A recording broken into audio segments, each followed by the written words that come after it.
Naktį Gruzijoje degė laužai skirti pažymėti 1 metų sukaktį nuo 5 dienų trukmės karo su Rusija dėl atskilusios Pietų Osetijos.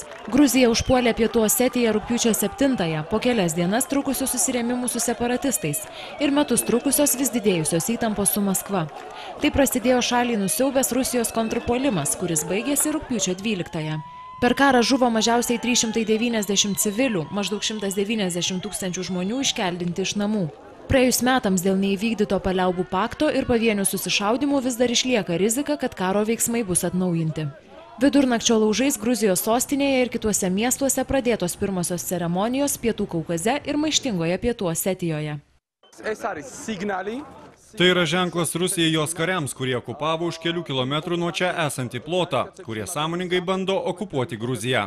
Anksčiau ir vėliau viskas baigsis mūsų pergalę ir Gruzija taps viena iš šio regiono lyderių.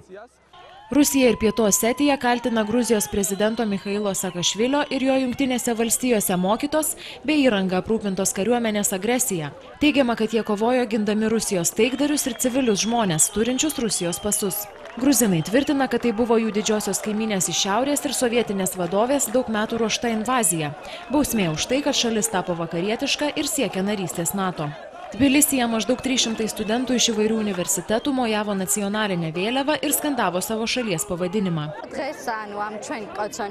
Šiandien šiais laužais mes norime parodyti, kad valome Gruziją nuo Rusijos agresijos. Ši ugnis tai apsivalymo ir mūsų vienybės simbolis. Tokie laužai degs visoje Gruzijoje.